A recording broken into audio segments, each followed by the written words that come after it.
Tadi udah namatin drakor, namatin film-film yang nggak sempet ditonton.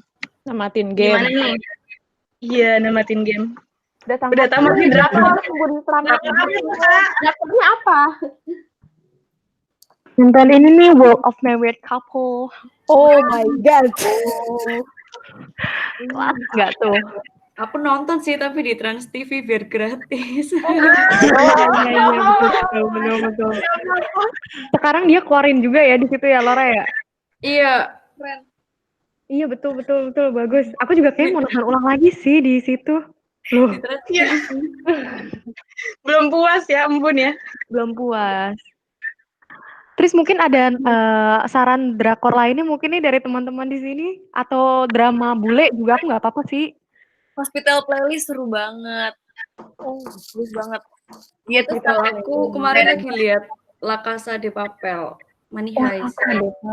Itu tentang apa tuh? Itu apa ya? Itu tentang perampokan gitu, film Spanyol. Wah, menarik.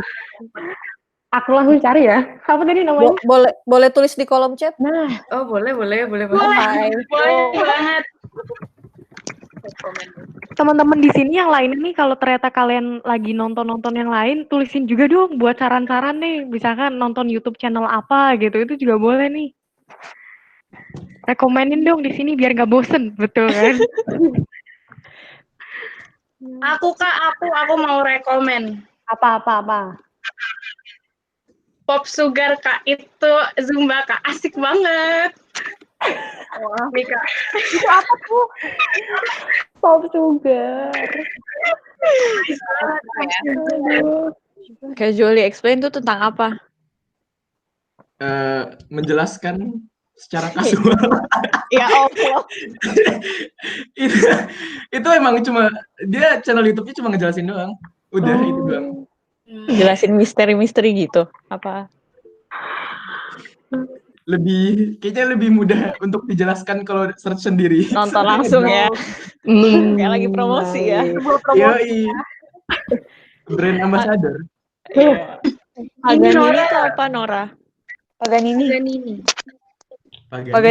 Tapi Paganini bukan itu sih, bukan channel YouTube, tapi lebih ke komposer musik klasik dulu. Wow, Keren banget. Gila. Keren banget. Kelas banget. Apa ya, aku tuh yang ruang lingkupnya Indosiar, Trans TV tuh kayak langsung dapat pencerahan gitu ya. Yang lain, aduh, parah. Sama itu Kak, Bagus Royal Opera House kalau nggak salah. Di YouTube ada banyak balet opera gitu-gitu. oh my god, kelas. Keren banget.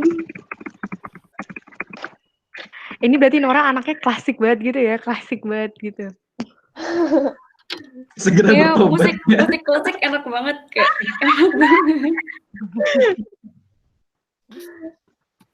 Ini mungkin dijelasin dulu kali Kak yang baru datang nih Kak, biar bisa ikutan saling saran-saran film-film channel gitu Kak. Kita kasihkan ngobrol jadi nggak nyapa tuh Kak.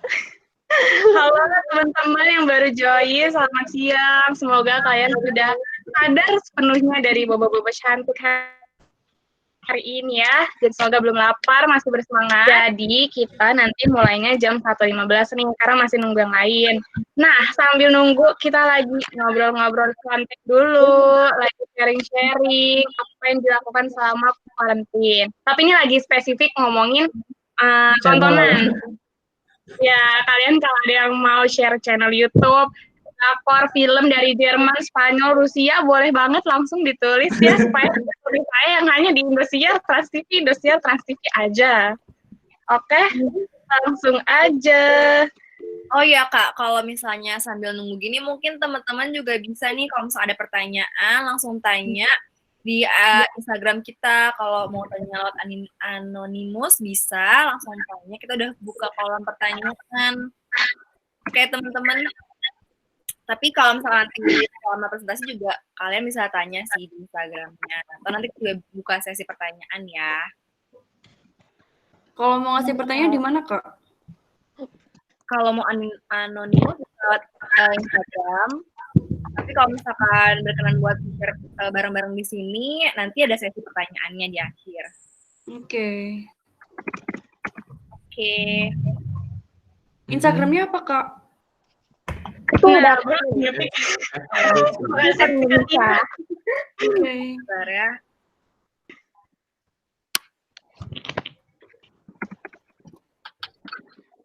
Udah ada tuh guys, Instagramnya di chat, boleh banget. Sekarang yang mau tanya-tanya. Kasih, Kak. Atau nunggu Masuk, nanti Kak. di akhir. Juga bisa. Ya mungkin sekarang belum kepikiran.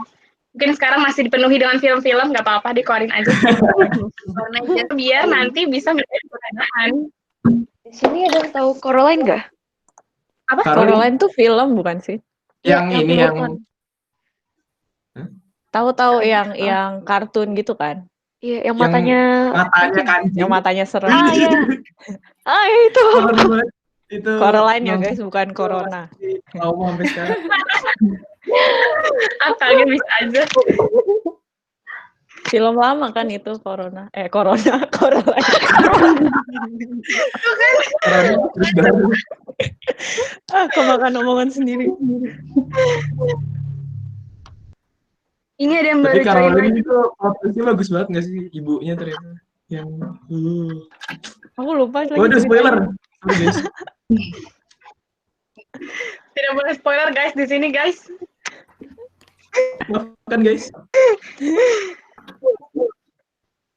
Ini ada yang baru join. The head apa ya ini bacanya ya? Hedgehog. Ya itu. Itu Sorry, panggilannya Kak, mau aneh. kenalan. Nggak suka yang mainstream soalnya. Oh, asik. Asik. Anti mainstream sekali anaknya. Mungkin ada artinya itu kali ya. The head. Kenapa hedgehog? Itu binatang favorit kamu atau Hedgehog, artinya? binatang yang lucu tapi kalau dipegang tajam kan. Jadi Wow. kayak menipu gitu. Kan ada filosofinya. Tujuannya menipu. Filosofi. Bukankah begitu kalau Iris Wageri? Hei Anda. Oh, kenal. Apa bagaimana ya? Udah. Waduh. Padahal niatnya tadi pura-pura tidak kenal. Di sini. Ya udah. Sok merendah lu, Udah Ger. berteman ya, sepertinya.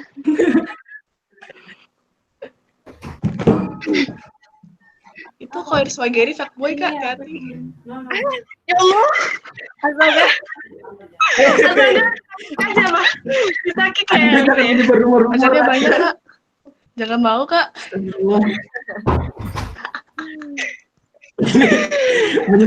menyesal gue ajak ke sini, menyesal. Iya ngajakin gua ya, Ger. Difitnah gue. Alah, I wanna be a fuckboy. Oh my Cukup. God. Cukup. Tidak usah, harga diri saya tidak usah dibongkar. Udah nggak usah kabur loh, ngaku di sini semua. Ayo. Jujur itu baik. Oke, jadi ada apa sih acara hari ini kira-kira Kak Safira atau Gea? Ya, Kak, kita mau benar. ngapain? Disclaimer dulu, ini aku salah pakai akun, Kak. Oh iya, Farah, sorry. Maaf ya guys, kalau Syafiranya ada dua kan kita bersaudara. Dan aku pakai akun saudaraku, aku lupa. Tidak apa-apa ya. Jadi ada apa nih hari ini kayaknya? Kok nanya aku? Kayaknya matanya udah berbicara banget nih, Kak. Astagfirullah. Hari ini ada apa ya?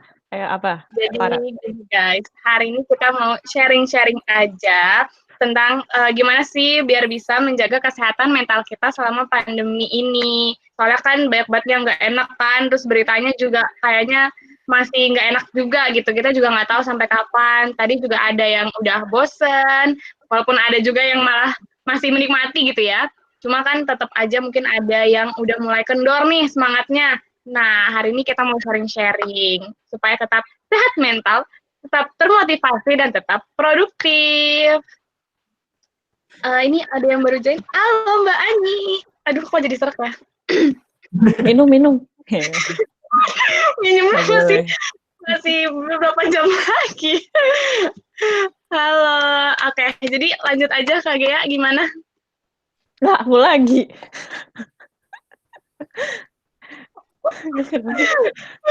Farah ketawamu sampai gak ada suaranya. Maaf Kak. Emang aku kalau ketawa suka nggak napas gitu Kak. Jadi tidak bersuara. Oke. Makanya harus aku kalau ketawa bisa napas. Farah tenangin dulu. Oke, 1:15 saatnya kita mulai guys. Ayo, semangat. Tenangin dulu Farah. Oke teman-teman, kita akan mulai ya. Tia, silakan. Oke.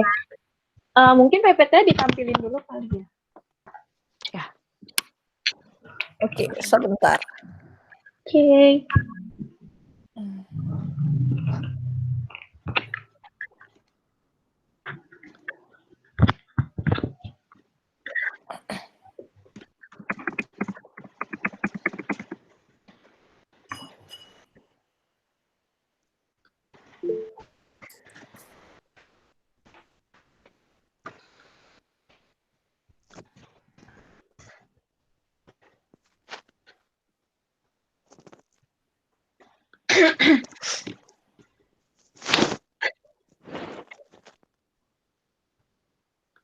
Bentar.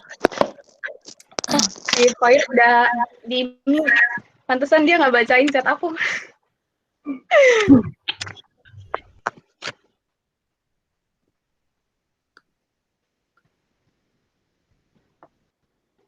Sambil nunggu nih.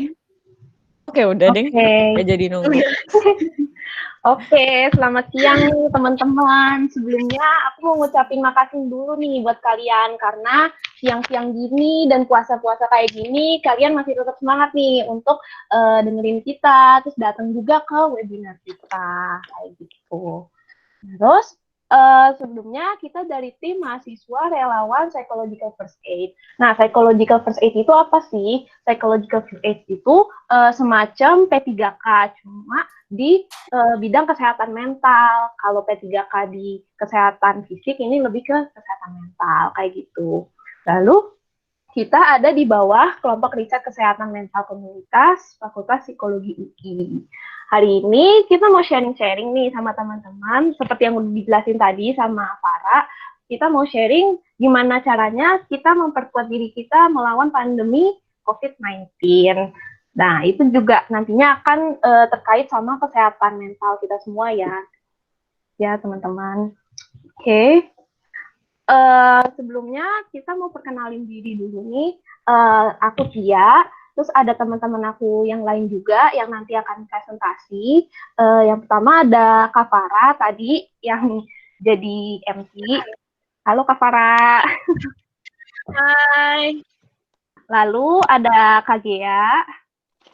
Halo semuanya. Terus ada Kak Temri. Halo.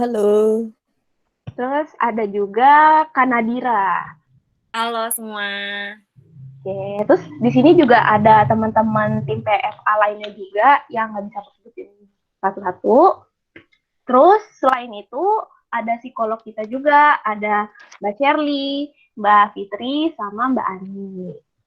Oke, nah sebelum mulai presentasi, aku mau minta kalian nih untuk matiin dulu mic-nya satu-satu supaya presentasi kita lancar dan nggak terkendala ya. Nah, habis itu setelah nanti presentasi akan ada sesi tanya jawab nih teman-teman. Kalau misalkan teman-teman udah punya pertanyaan selama presentasi itu boleh banget ditampung dulu, terus bisa tanya nanti setelah presentasi di kolom chat atau enggak bisa tanya secara anonimus di akun IG kita. Nih, akun IG-nya aku share ke chat ya. Nah, bisa tanya di situ ya, teman-teman.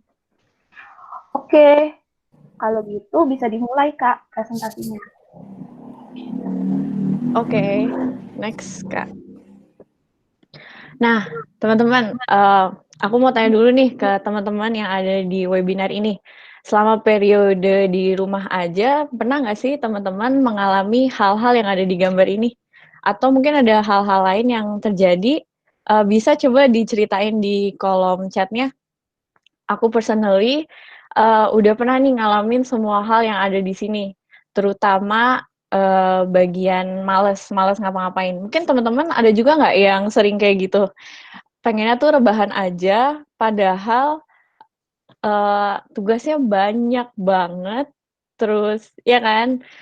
Atau mungkin teman-teman ada yang justru malah sedih mulu nih karena, kangen banget ke sekolah, kangen ketemu sama teman-teman gitu.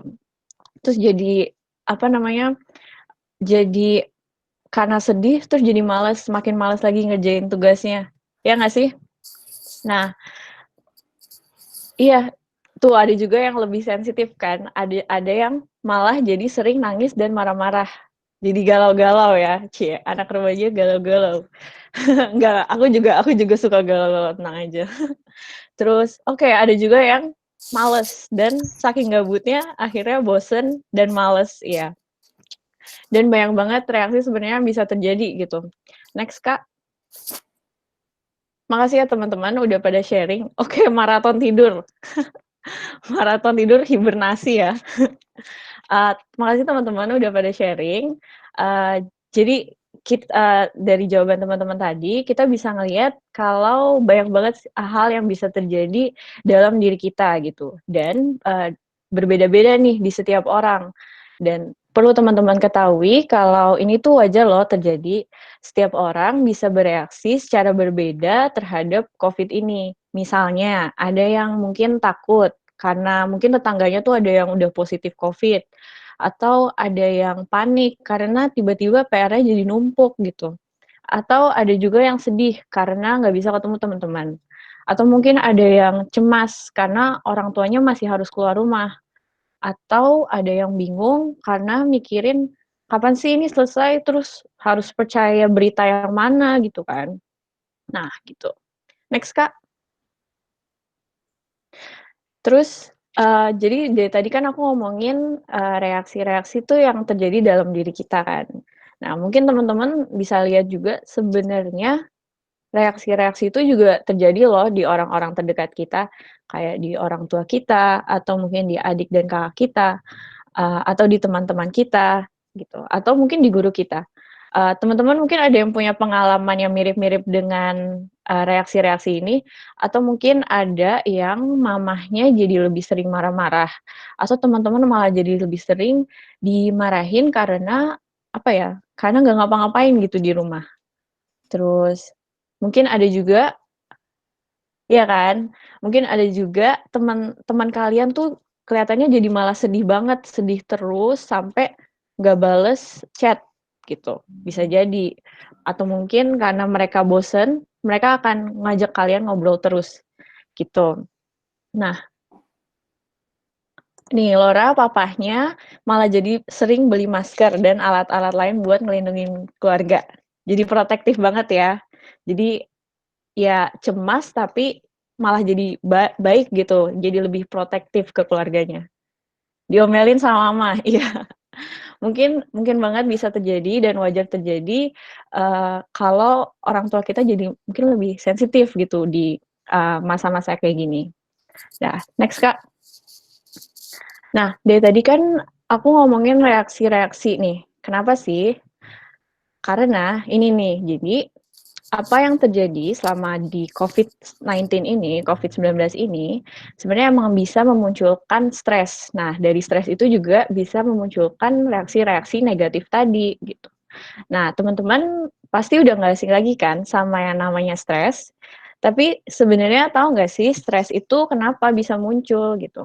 Jadi gampangnya gini, stres tuh bisa muncul, ketika kita menghadapi suatu hal yang rasanya tuh nggak bisa kita, atasi gitu. Kita nggak mampu buat menghadapi situasi itu atau menyelesaikan masalah itu.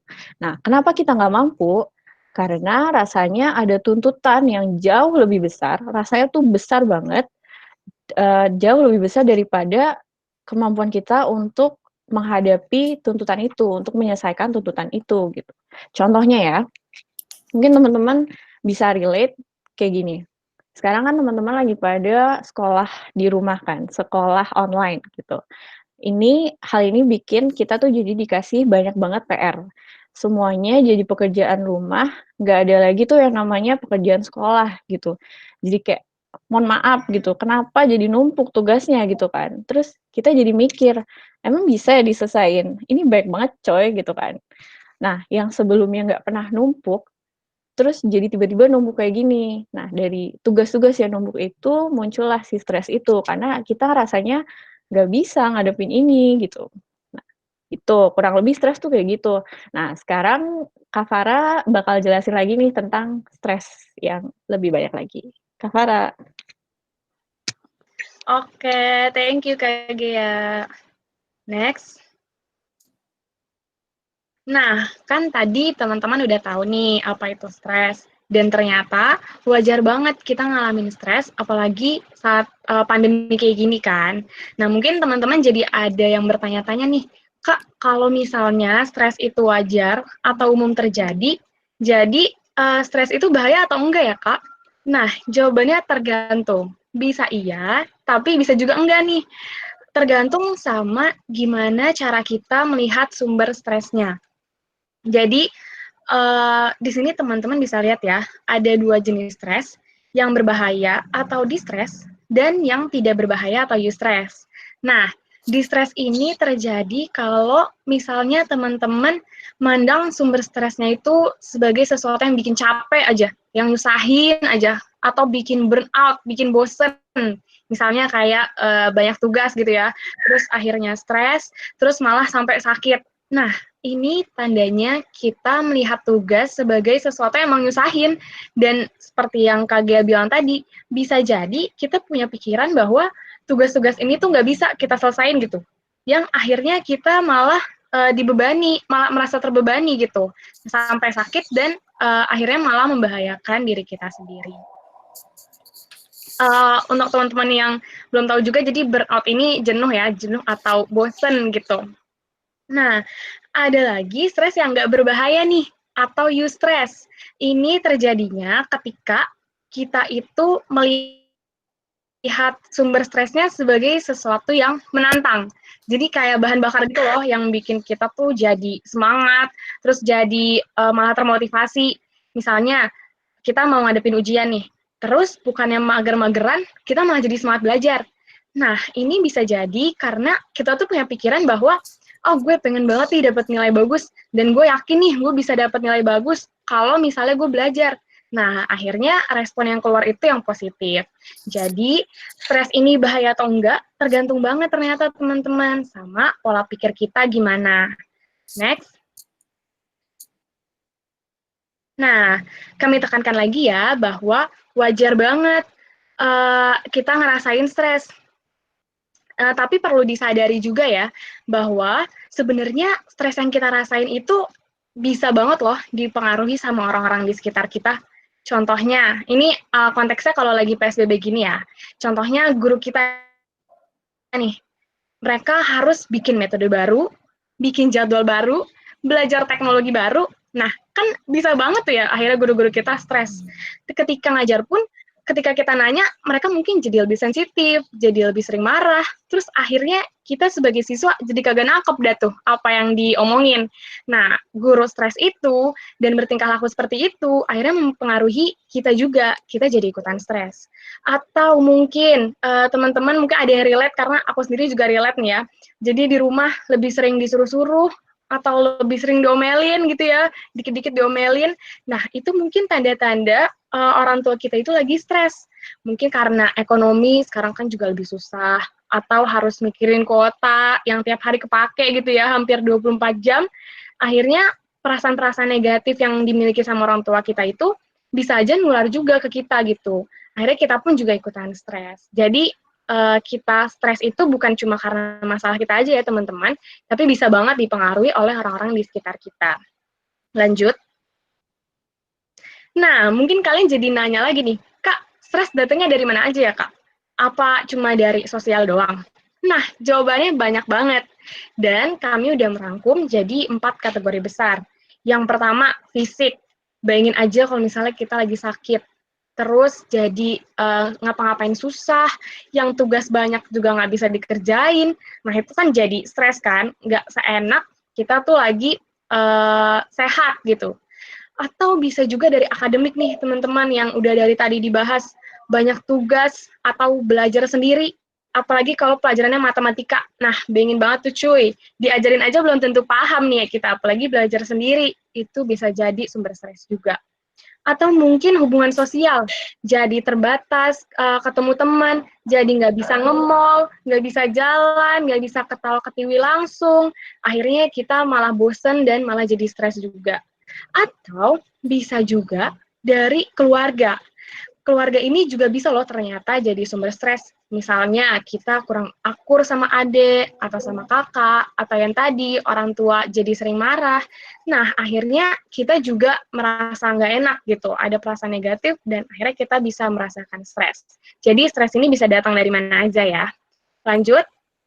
Nah, next ini akan dijelaskan oleh Kak Tenri. Silahkan Kak. Iya, tadi bahas tentang keluarga.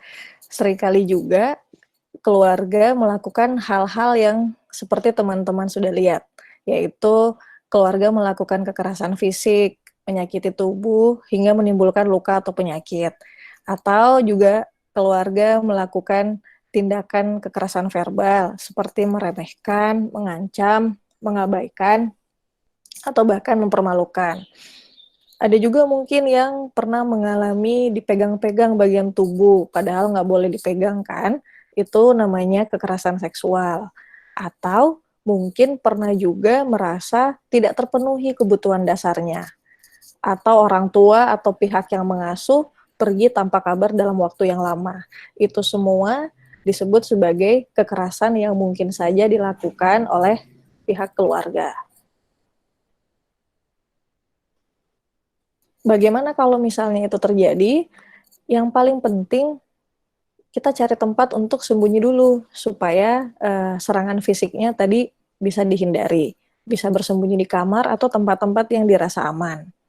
Lalu bisa cerita ke orang dewasa yang lain yang dipercaya dan memang bisa dipercaya. Gitu ya. Bisa ke nenek, om, tante, atau guru. Kalau sudah dilakukan dan ternyata masih bingung, jangan khawatir, kalian bisa menghubungi tim relawan PFA di Instagram kita. Kita ada untuk siap membantu kalian. Selanjutnya, bagaimana tentang stres akan dijelaskan oleh teman saya. Oke, makasih Kak Tenri. Nah, sebelum lanjut ke slide selanjutnya, mau nanya dulu nih ke teman-teman.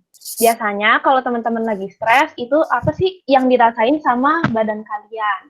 Contoh, itu kalian bisa tulis di kolom chat ya jawabannya. Contohnya, kalau lagi stres, aku biasanya pusing kepalanya. Jadi kalau pusing, aku nggak bisa fokus kemana-mana. Oke, ini udah ada yang jawab ya. Ada yang pusing, lesu, sakit kepala, mulas. Oke, gatel-gatel, demam, mah kambuh, pusing, lemas, deg-degan. Oke, aku bacain segitu dulu ya. Banyak banget nih jawabannya. Jadi dari jawaban ini kita bisa simpulin ya teman-teman bahwa stres ini berpengaruh loh ke tubuh kita juga. Kenapa bisa kayak gitu sih? Next, Kak. Nah, seperti yang kita tahu, stres itu bisa menyebabkan kita sedih, bingung, cemas, karena banyak banget penyebabnya. Bisa jadi karena tugas yang banyak, belum lagi kita dimarahin orang tua, terus kita nggak bisa kontakkan sama teman. Nah, kalau dilihat dari skema ini, itu tuh masuk ke psikologis kita.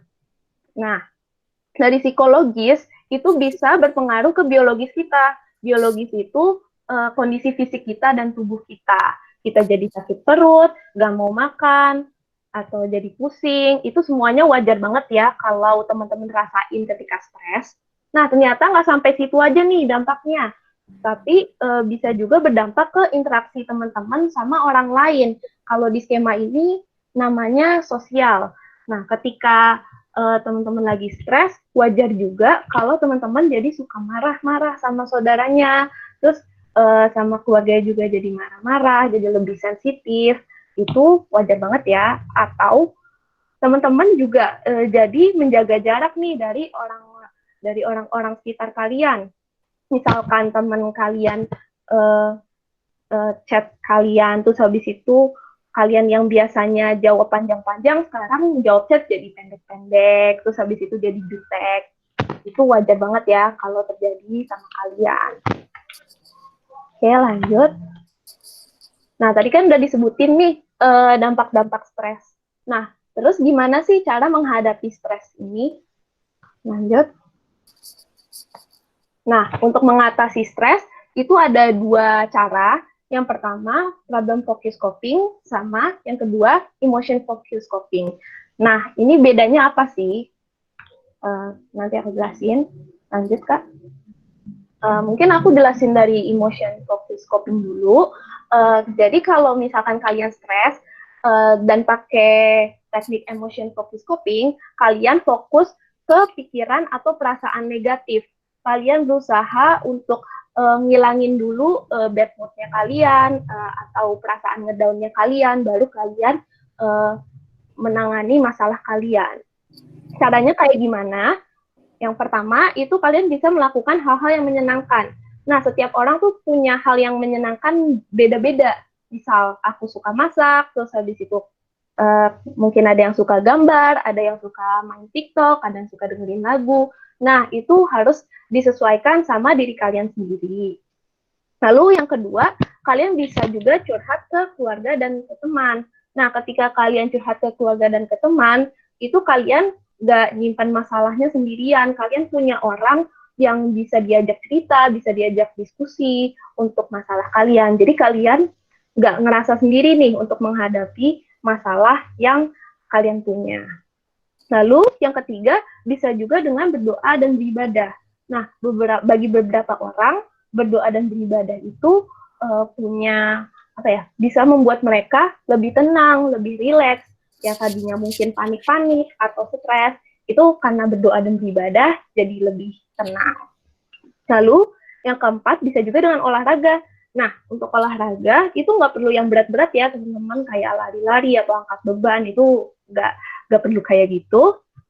Bisa olahraga yang ringan-ringan aja, misal nonton tutorial yoga di YouTube, terus habis itu kalian praktekin tuh yoganya, atau bisa stretching dikit nih di kamar, supaya otot kalian agak renggang dan nggak tegang ya, kayak gitu.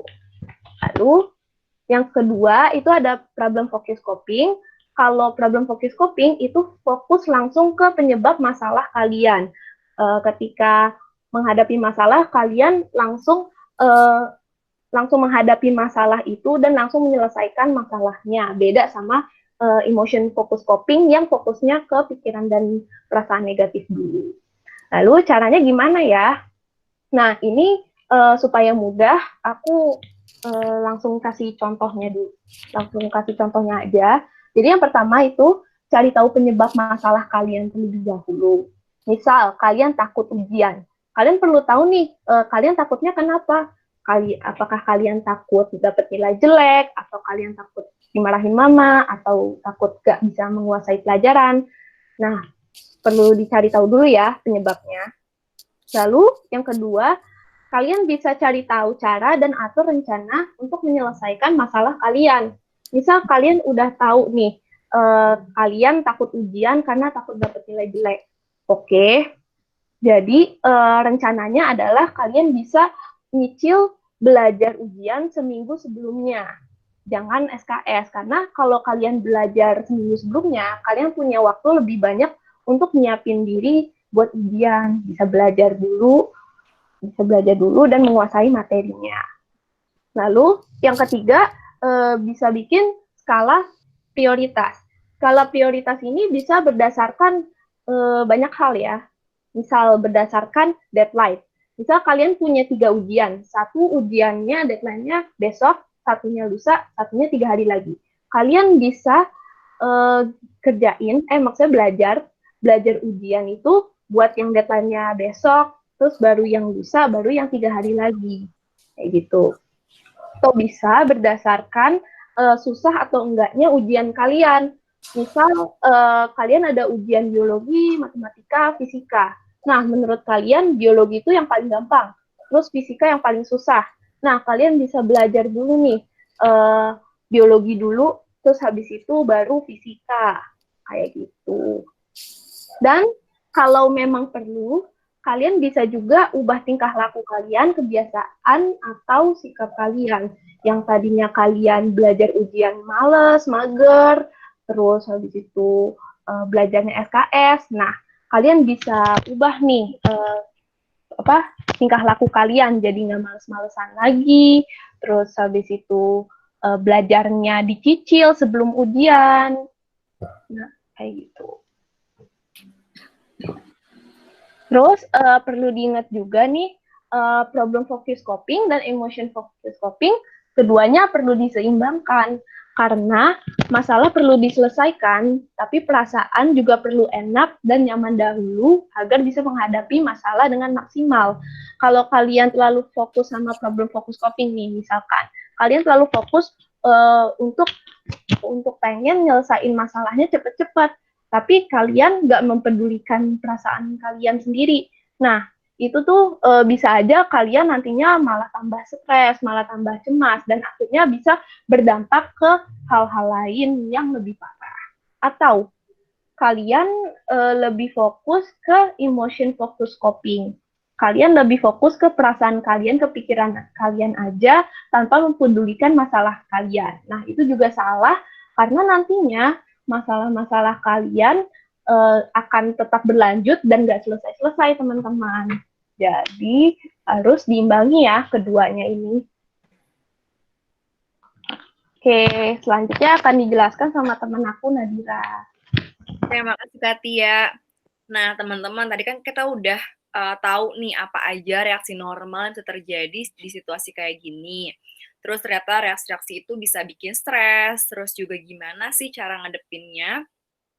Tapi sebetulnya ada satu kunci yang perlu selalu kalian ingat dalam menghadapi setiap masalah atau situasi yang nggak mengenakan buat kalian gitu ya.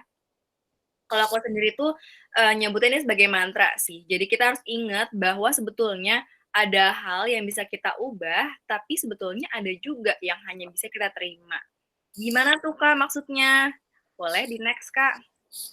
Nah, jadi dalam setiap masalah atau situasi yang nggak mengenakan itu sebetulnya ada hal yang bisa kita kontrol, tapi ada juga yang kita nggak bisa kontrol gitu. Nah, kenapa sih, Kak? Tapi kalau misalkan di situasi kayak gini kita perlu ngebedain gitu ya, mana yang harus dikontrol dan mana yang nggak bisa dikontrol. Karena kalau kita lihat-lihat nih, COVID-19 ini kan nggak jelas selesai kapan gitu ya. Nggak tahu juga apakah nanti kita semester depan bakal masih sekolah jarak jauh atau udah bisa sekolah langsung seperti biasa gitu ya. Kita nggak pernah tahu apa nanti gimana akhirnya dari COVID-19 ini. Tapi daripada kita itu buang-buang tenaga dan energi buat memikirkan hal-hal yang sebetulnya kita nggak bisa kontrol, kita bisa mengalihkan tenaga dan energi kita itu ke hal yang bisa kita kontrol. Apa aja tuh, Kak? Nah, kita udah merangkum beberapa hal yang bisa kita kontrol dan nggak bisa dikontrol selama situasi ini. Yang pertama itu kita nggak bisa mengontrol apa yang akan terjadi beberapa waktu ke depan dan kapan sih habisnya PSBB itu, tapi kita bisa mengontrol apa yang bisa kita lakukan di hari ini. Contohnya kita mau menyelesaikan tugas, mau menelpon teman, terus mau coba hobi baru, gitu ya. Terus yang kedua, kita itu juga nggak bisa mengontrol gimana kalau tetangga kita itu ada yang kena COVID-19. Atau bahkan orang rumah sendiri yang kena COVID-19. Tapi kita itu bisa mengontrolnya dengan melakukan pencegahan. Dengan cara menjaga kebersihan, menghindari tempat ramai, konsumsi makanan dan minuman sehat, dan lain-lainnya supaya kita nggak ketularan. Yang ketiga juga kita nggak bisa mengontrol kapan kita bisa balik belajar lagi di sekolah. Walaupun pemerintah sekarang udah bikin skenario ya kalau nggak salah untuk balik lagi ke keadaan normal, tapi kan kita nggak akan tahu gimana nanti yang akan terjadi gitu ya. Tapi kita juga bisa mengontrol nih cara untuk menghadapi belajar dari rumah. Contohnya dengan membuat jadwal belajar, nyelesain tugasnya, nyicil tugasnya, dan lain-lain. Oke. Terus tadi kan kita udah bahas nih cara untuk menyelesaikan stres gitu ya. Terus tapi kalau misalkan aku mau ngerjain tugasnya nih, mau produktif nih, gimana sih Kak caranya? Gitu ya. Nah, tim PFA udah ngerangkum beberapa cara. Yang pertama itu kita bisa tentukan dan atur tempat nyaman kita. Kita bisa atur tempat produktif kita misalnya di tempat yang banyak cahayanya, deket-deket jendela supaya pencahayaannya tuh enak, atau mungkin bisa buat selfie gitu ya kalau misalnya lagi istirahat. Terus juga kita bisa mungkin tempatnya di deket kucing kita biasa tidur supaya nggak ngerasa kesepian, boleh. Kita juga bisa atur itu dengan tambahan aroma, lilin beraroma supaya nyaman, atau tanaman-tanaman supaya seger matanya gitu ya. Boleh banget, tapi kita punya saran, yaitu kalau bisa, ruangan untuk belajar dan tidur itu jangan di satu ruangan yang sama, supaya pas belajar gitu kita nggak keingetan gitu dengan enaknya tidur dan nyamannya kasur gitu ya. Yang kedua, kita bisa buat jadwal, kita bisa bikin rutinitas supaya pola belajar kita itu lebih teratur. Misalnya kita bikin morning routine, bangun tidur, kita hirup udara segar, terus habis itu mandi, terus siap buat belajar gitu. Dan di sini kuncinya adalah mengkonsistensikan hal-hal baik. Jadi pertahanin terus hal-hal baiknya dan jangan pertahanin hal-hal buruknya yang bisa mengganggu produktivitas kalian. Gitu ya. Dan yang ketiga, produktif jangan lupa untuk istirahat dan hirup udara segar. Kenapa sih Kak butuh istirahat? Kan biar cepat selesai aku harus ngerjain dong semuanya gitu ya. Betul, tapi sebetulnya istirahat dan hirup udara segar itu bisa bikin pikiran kita itu lebih jernih, kita juga mood-nya lebih enak supaya nanti hasilnya lebih maksimal. Karena kalau dipaksain justru bukan hasil yang maksimal yang keluar gitu, tapi justru yang seadanya gitu. Yang keempat, kita bisa pasang musik. Sebetulnya ini kembali lagi ke preferensi kalian masing-masing ya. Kalau kalian itu sukanya musik yang jedak-jeduk itu biar bisa semangat, terserah, boleh dipasang. Atau nggak bisa terdistraksi sama musik yang ada liriknya gitu. Boleh pasang musik yang pakai instrumen aja. Karena musik ini tuh bisa bikin kita tuh suasana belajarnya lebih enak gitu. Yang kelima, jangan lepas kontak sama teman-teman kita dan orang-orang terdekat yang nggak bisa kita temuin sekarang. Kenapa? Supaya kita bisa ngerasa lebih tetap terhubung dan terkoneksi supaya kita nggak kesepian dan nggak ngerasa terisolasi. Karena kalau kesepian itu nanti jatuhnya kita bisa stres lah, terus jadi nggak produktif lah dan sebagainya gitu ya. Yang terakhir kita bisa melakukan 5-minute rules. Apa itu? Jadi misalnya nih, pasti kalian juga sering menemukan ini, kalian ada deadline beberapa jam lagi, tapi belum ada satu kata yang kalian tulis gitu. Misalnya kalian tugasnya bikin esai gitu ya. Kalian coba aja kerjain dulu tugasnya selama 5 menit, biasanya nanti kalau dari situ udah mulai lancar lagi ngerjainnya. Gitu. Next, Kak. Oke, nah tadi kita udah bahas produktivitasnya, gimana cara biar produktif. Tapi gimana sih Kak, biar aku tuh punya motivasi supaya bisa produktif gitu ya. Tenang aja karena kita juga udah merangkum cara-caranya. Yang pertama, jangan terlalu keras sama diri sendiri. Kita perlu paham bahwa keadaan yang kita hadapin sekarang ini tuh sebetulnya keadaan yang belum pernah kita lakuin, alamin, atau bayangin sebelumnya. Jadi pasti dalam proses menyesuaikan dirinya, ada masa-masa di mana kita melakukan kesalahan atau yang kita lakuin itu atau hasilnya itu nggak sesuai sama harapan kita. Dan di saat kayak gitu, jangan langsung benci atau nganggap diri kita sendiri tuh payah. Karena sebetulnya kita tuh lagi berjuang buat tetap normal di saat situasi lagi nggak normal. Jadi coba lebih pahamin diri kalian, lebih sayang sama diri kalian, dan coba pelan-pelan cari cara lain. Mungkin cara yang sebelumnya itu nggak efektif, tapi kan masih ada cara lain. Gitu. Kita bisa mencari cara lain itu. Terus yang kedua, tulis motivasi kita. Kita seringkali lupa gitu ya kalau misalnya ada deadline, kita pokoknya mau cepat selesai gitu. Dan kadang jadi hasilnya nggak maksimal gitu ya. Padahal kalau misalkan kita inget gitu motivasi kita sebetulnya apa sih alasannya dan apa tujuannya buat kita melakukan suatu kegiatan, kita bisa jadi lebih semangat. Misalnya aku mau belajar dan mau bisa dapat ranking 3 besar supaya nanti, bisa dapat HP baru gitu ya, kan jadi terdorong tuh semangatnya. Yang ketiga, kita bisa atur deadline. Kita bisa tuliskan semua daftar tugas kita beserta deadline-nya. Kalau juga ada tugas yang kayaknya perlu waktu penyelesaian tuh panjang gitu ya, kita bisa cicil-cicil dan ngikutin jadwal yang udah kita buat itu. Kuncinya adalah jangan ditunda-tunda, karena kan tujuan dari nyicil itu supaya kerjanya lebih ringan kan. Dan kalau kita tunda-tunda nanti justru jadi lebih berat, ya kan? Dan yang terakhir kita bisa beri hadiah untuk diri kita sendiri.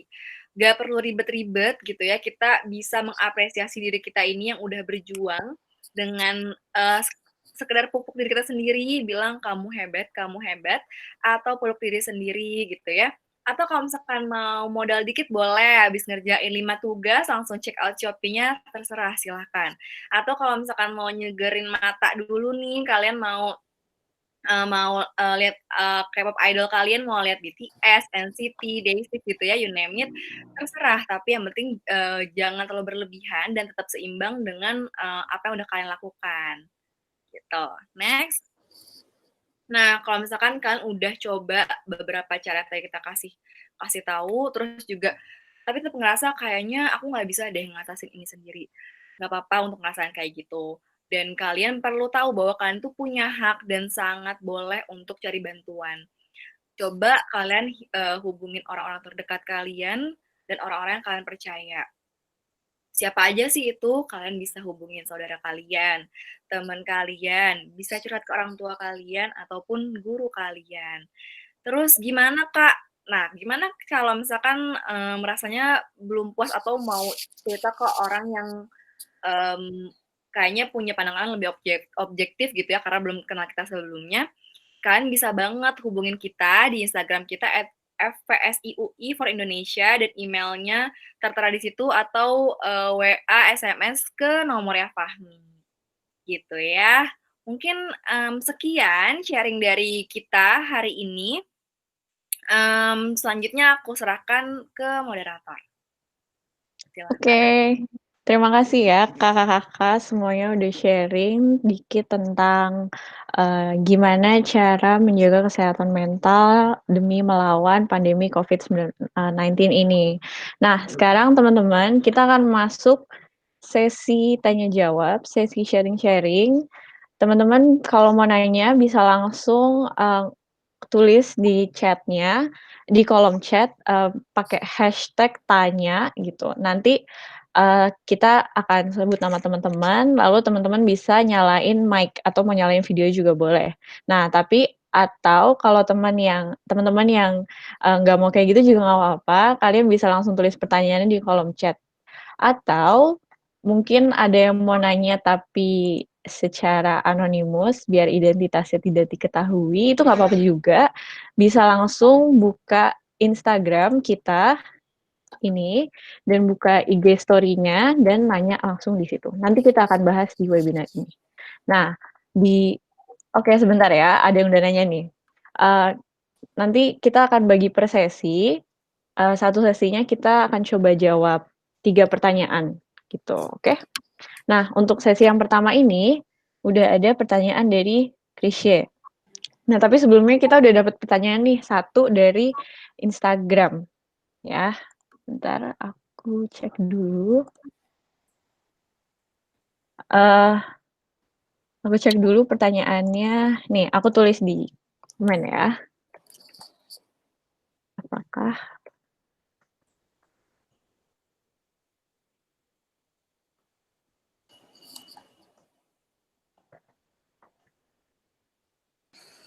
Gini, itu pertanyaan dari Instagram kita. Teman-teman yang mau tanya bisa langsung tulis di kolom chat. Ada lagi kah? Atau mungkin kita akan bahas 2 pertanyaan ini dulu?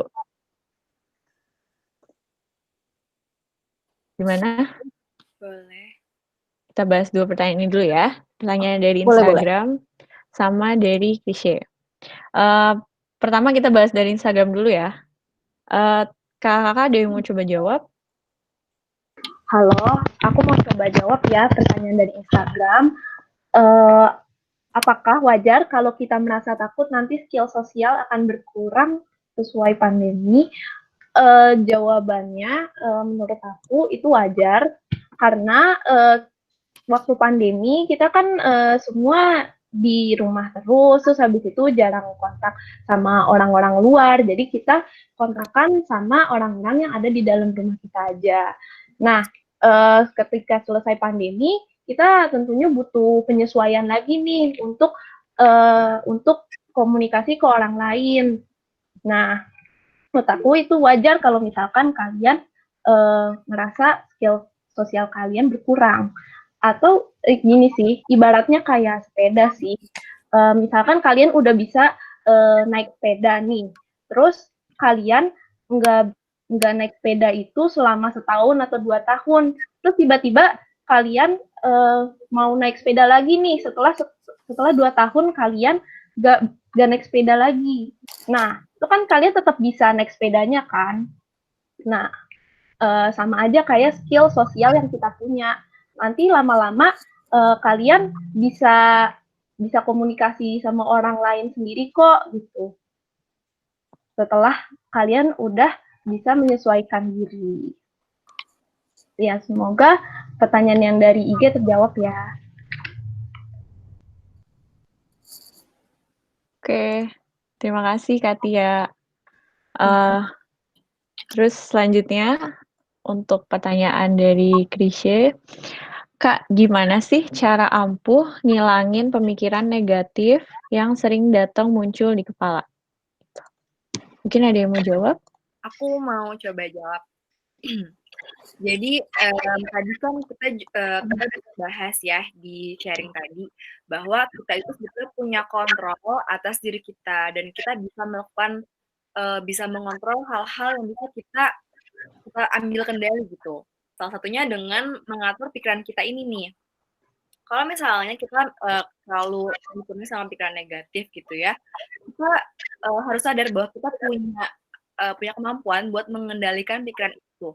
Jadi kemana aku pas banget abis nonton live-nya Dr. Jimmy. Jadi Dr. Jimmy itu psikiater cukup terkenal dan beliau tuh bilang bahwa kita bisa dengan sengaja mikirin hal-hal positif. Misalnya kamu lagi mikirin, aduh kalau misalkan terus sekolah online gini, terus nanti nilai aku makin turun, nanti rapot aku jadi turun nilainya, nanti juga nggak maksimal, gimana ya gitu. Tapi kita bisa mengendalikan itu dengan cara kita pikirin cara-cara yang kita lakukan untuk bisa menyiasati itu. Misalnya, oke, karena lagi PJJ ini, ternyata aku harus maksimal belajar online-nya. Kita jadi bisa lebih latihan lagi buat terbiasa dengan belajar online itu sendiri. Jadi kita lebih sering lagi mungkin caranya gitu ya. Dan kemarin juga kemarin Dr. Jimmy itu bilang bahwa setiap kita lagi hal-hal negatif yang sebetulnya itu cuma terjadi di pikiran kita bisa sebutin mantra bahwa ini pikiran bukan kenyataan. Ini pikiran bukan kenyataan. Berkali-kali, jadi itu nanti lambat laun bisa bikin kita lebih tenang. Dan aku sudah sempat nyoba, dan itu ternyata berhasil gitu. Jadi mungkin gitu, apakah udah cukup menjawab? Oke, saya mau nambahin dikit ya. Terkait dengan apa tadi, ngilangin pemikiran negatif gitu. Seperti yang tadi sudah dibahas, ini kalau kita mau menghilangkan negatif, kita butuh ada dalam situasi yang nyaman dulu. Karena kan tadi kan ada emotion focus coping, ada problem focus coping. Sederhananya gini, kalau nanti ada pikiran negatif, tanya dulu sama badannya, nih lagi nyaman nggak? Kalau nggak nyaman, mungkin bisa melakukan hal yang menyenangkan dulu, karena untuk memproses negatif yang dirasa itu butuh usaha dan butuh tenaga. Karena kan nanti sebaiknya diproses, jangan disimpan. Cara prosesnya nanti tinggal ditanya, "Ini saya mikir negatif tentang apa ya? Kenapa ya? Bisa nggak diselesaiin? Kalau bisa diselesaiin, yuk diselesaiin." Gitu. Tadi juga sarannya, memberikan pernyataan-pernyataan positif ke dalam diri juga nggak apa-apa. Itu cuma pesannya ya, kalau ada sesuatu yang negatif, mari sama-sama pelan-pelan diproses, gitu.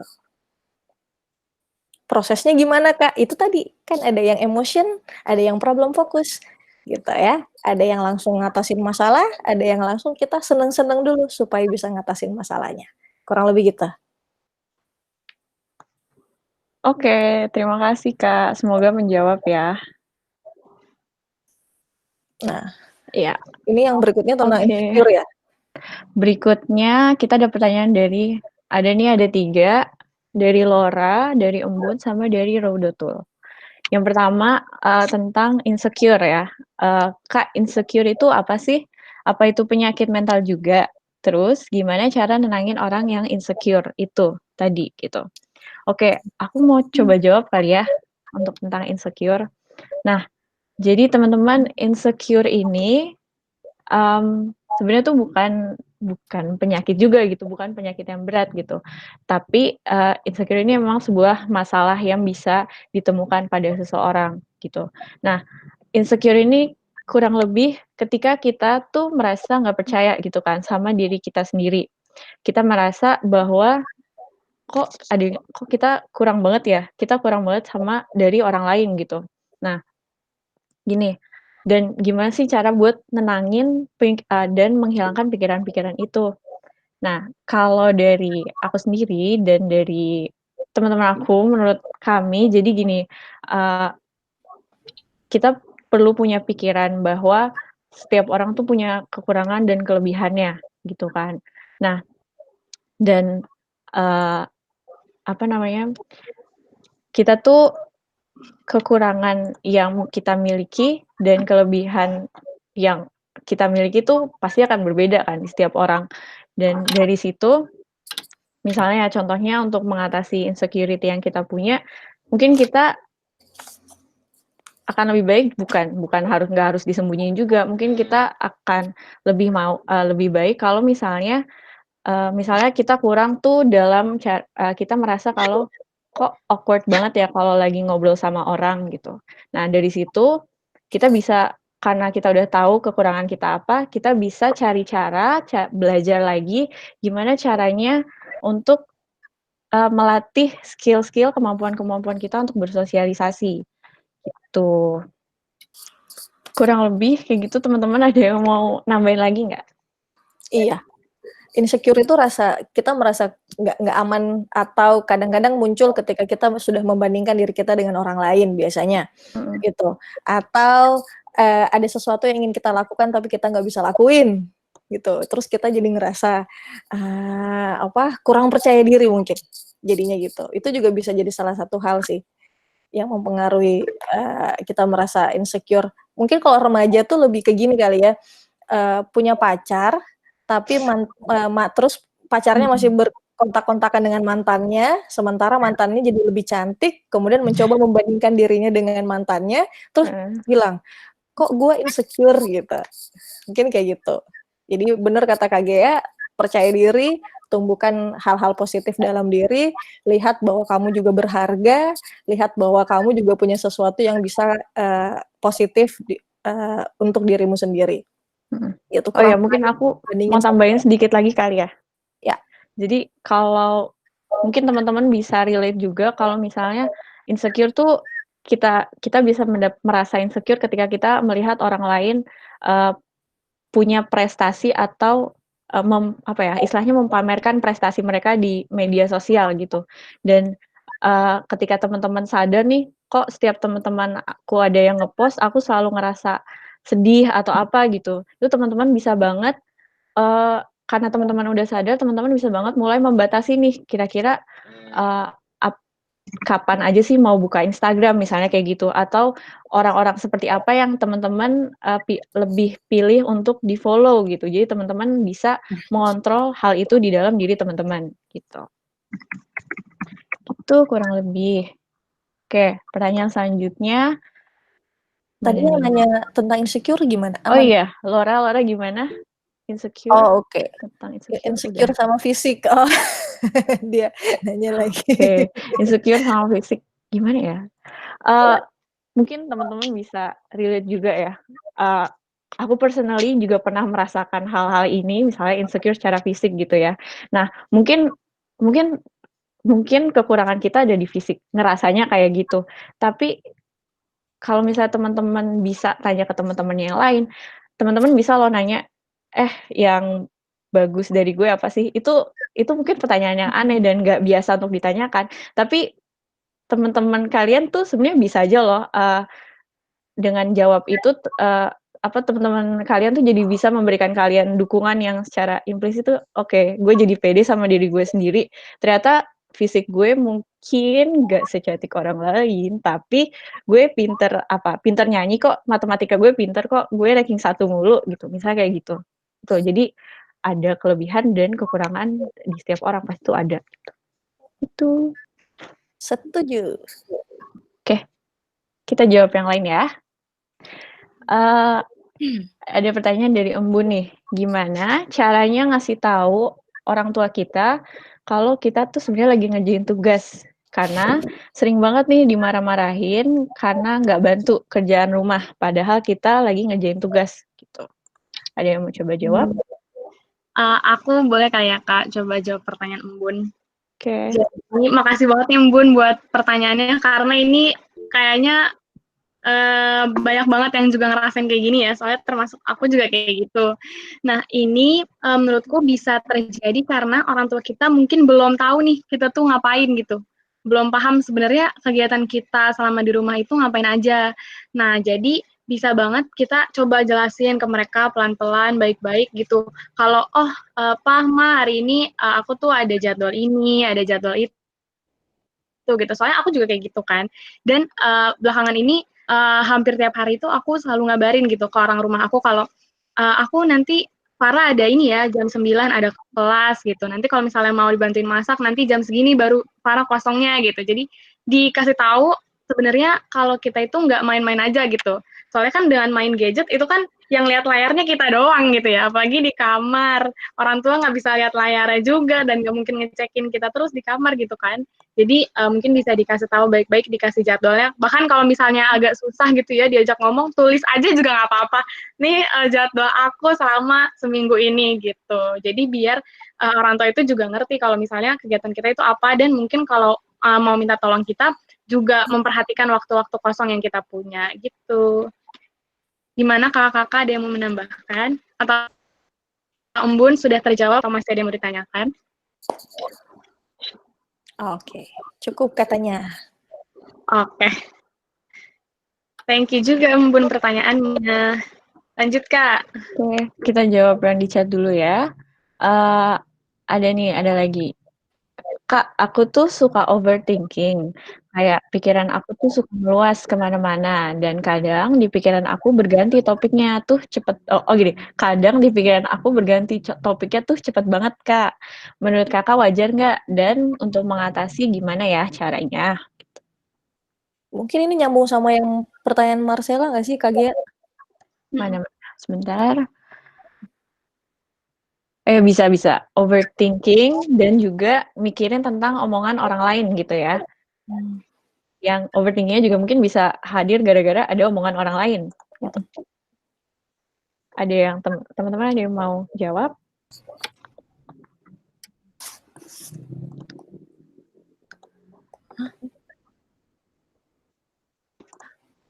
Aku mau coba jawab dulu kali ya. Mungkin nanti teman-teman ada yang mau nambahin. Oke. Untuk overthinking, wajar nggak ya? Overthinking itu mungkin bisa jadi sebuah masalah sih sebenarnya kan. Mungkin sebenarnya overthinking ini kalau dilihat secara positif, dia sebenarnya bisa bikin kita punya banyak pikiran gitu kan. Kalau misalnya secara positif, pikirannya malah mungkin kita jadi mikir hal-hal yang baik, dan kalau mungkin kita catat itu hal-halnya bisa nanti akan membantu kita di kegiatan kita nanti mungkin. Tapi di sini overthinking mungkin lebih banyak dilihat sebagai hal yang negatif gitu kalian. Nah, gimana sih caranya biar nggak overthinking? Kalau aku personally dan setelah aku coba berkali-kali, setiap tahu kapan nih kira-kira, kayaknya bakal overthinking deh bentar lagi, kenapa pikirannya udah mulai aneh-aneh ya gitu kan. Nah itu biasanya aku langsung cari hal lain yang bisa aku lakukan biar aku nggak mikirin hal-hal yang hal-hal aneh itu gitu. Gitu sih. Jadi misalnya udah malam nih, malam-malam tuh waktu yang tepat untuk merenung gitu kan teman-teman. Mungkin teman-teman juga kayak gitu. Dan dari situ kalau misalnya udah mulai, aduh kok mulai mikir yang aneh-aneh ya. Itu misalnya kalau misalnya kayak gitu, aku akan langsung coba cari hal yang bisa aku lakukan. Kayak misalnya nonton YouTube, atau langsung ngechat temen, atau misalnya buka Twitter, buka Instagram, nyari hal-hal yang aku sukain, kayak lihat video-video bayi, atau apa ya, baca akun gosip. Nggak juga sih, kadang-kadang kayak gitu. Nggak apa-apa Ya Kak gitu lah. Gira, kalau akun gosip membuatmu lebih tenang. Ya seenggaknya ada hal-hal yang lain yang bisa menimpa si pikiran-pikiran yang tadinya mau muncul itu. Kayak gitu. Jadi aku sih kayak gitu. Nambahin, teman-teman tenang aja. Badan kita tuh pinter banget. Kita itu bisa kok untuk menolak omongan-omongan negatif dari orang yang kita rasa nggak sesuai sama diri kita. Jadi tenang aja. Gimana caranya? Ya itu tadi, tumbuhkan hal-hal positif. Karena ketika ada hal-hal positif dalam diri kita jadi semakin menghargai diri. Jadi mau omongan bagaimanapun dari luar, itu kita bisa filter jadinya. Oh ini nggak bener nih, bukan gua banget. Ah ini enggak, ini iya nih. Ya gitu. Terus kita juga bisa tahu mana orang yang sekedar julid, ngomongin doang, mana orang yang mengkritik dengan tujuan membangun. Itu badan kita sepinter itu kok. Tenang aja, kita udah punya skill itu kok. Tinggal perlu dilatih aja. Gitu. Apalagi sekarang banyak yang bikin webinar gitu ya Kak ya. Bikin webinar gratis. Betul. Latihan gratis. Karena kan kita banyak di rumah. Nah itu boleh banget dicoba juga teman-teman. Buat membangun keterampilan baru ya Kak. Betul. Dan kayaknya sih kalau aku sendiri sih untuk mengatasi itu kuncinya adalah kita paham banget sama kelebihan kekurangan diri kita. Jadi kita bisa seleksi tuh mana yang sudah nggak sama kita gitu. Bahkan kita jadi bisa bilang lo tuh so tau ngomong kayak gitu. Jadi karena sebenarnya kita lebih tahu kan tentang diri kita sendiri gitu. Apakah sudah membantu jawabanmu?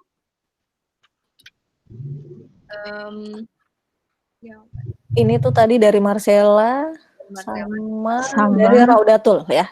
Iya, sudah menjawab Marcella dan Raudatul. Udah sepertinya. Oke.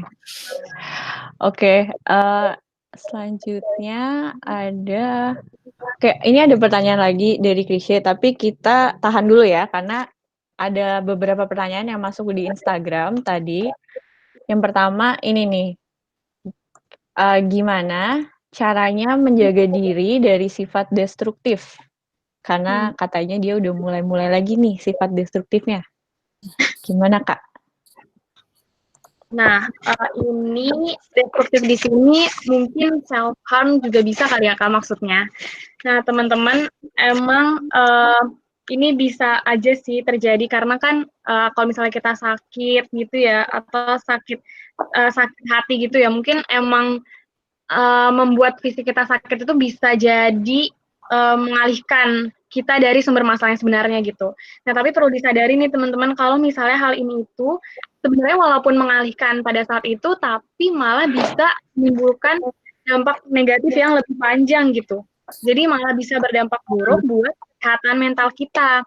Nah, jadi kalau misalnya udah ada pikiran-pikiran destruktif, pikiran-pikiran self-harm, mau menyakiti diri sendiri, itu sebaiknya cari distraksi. Atau distraksi itu bisa melakukan hal-hal lain, atau bisa juga langsung cari teman curhat nih teman-teman. Cari teman curhat buat meluapkan rasa-rasa negatif yang kita punya gitu. Atau kalau misalnya nggak ada juga di sekitar kita yang bisa diajak curhat pada saat itu, boleh banget nih teman-teman langsung kontak aja tim PFA Psikologi UI di di Instagram, email, atau nomor HP, WA, terserah.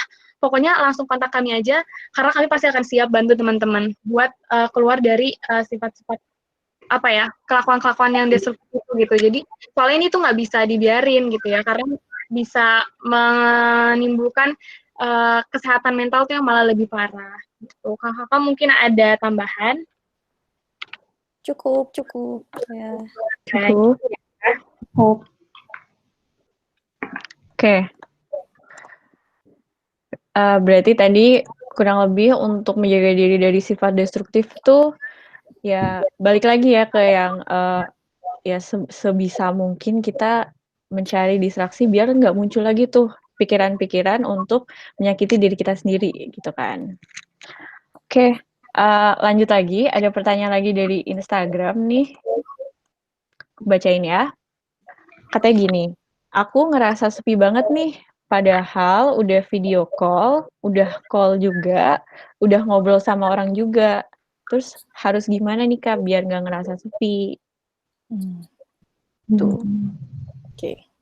Harus Kakak ada yang mau jawab? Harus gimana Kak biar nggak ngerasa sepi? Nah, sepi itu kan seringkali muncul karena misalnya gini, kita butuhnya 10 orang, tapi kita dapatnya cuma 8 orang. Atau kita butuh level kedekatannya tinggi, tapi kita cuma dapatnya rendah. Mungkin gitu. Jadi ada yang nggak sesuai antara apa yang kita inginkan dengan apa yang terjadi. Dan menurut kami, wajar aja kan memang lagi pembatasan sosial gitu. Jadi walaupun mungkin video call, tapi tidak bisa menggantikan kalau ketemu langsung kan. Jadi nggak apa-apa memang merasa sepi. Nanti tinggal bagaimana supaya rasa sepi yang dialami dibawa ke melakukan hal-hal yang mungkin jangan sampai merusak diri seperti pertanyaan yang sebelumnya gitu.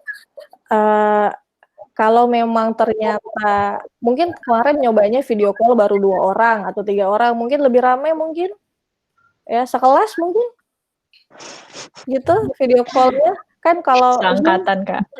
Zoom bisa 100 sekarang, atau kalau enggak, kalau biasa tuh mungkin keluar di depan halaman, terus kan juga ada beberapa orang mungkin yang masih lewat di depan pagarnya, kalau rumahnya nggak jauh jaraknya, sapa-sapaan mungkin kebutuhan untuk ketemu orang langsungnya juga memberontak, atau ngajak ngobrol bude yang bersih-bersih di rumah atau tukang kebunnya, ya mungkin kebutuhan untuk bicara langsung aja kali.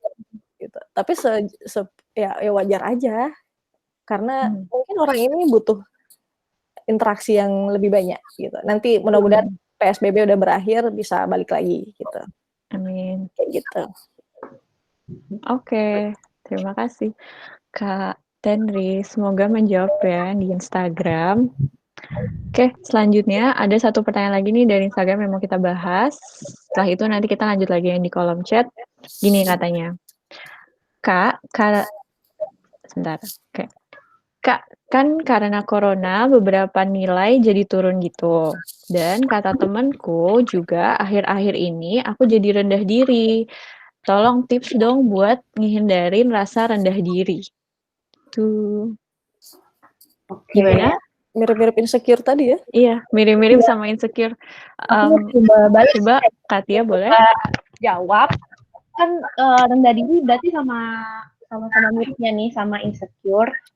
Mungkin tekenin lagi bahwa semua orang itu lagi menyesuaikan diri masing-masing, nggak hanya kalian, tapi kita semua juga menyesuaikan diri dari dampak-dampak corona ini. Jadi bisa aja nilai kita turun, terus habis itu aku ngerjain tugas jadi telat, terus skripsinya jadi lewat dari deadline. Nah, semua itu wajar banget kalau terjadi sama kita semua. Dan Nah, iya sih, mungkin kayak gitu sih. Dari kakak-kakak ada yang mau tambahin kah? Kurang lebih mirip ya, sama iya benar, mirip sama insecurity tadi.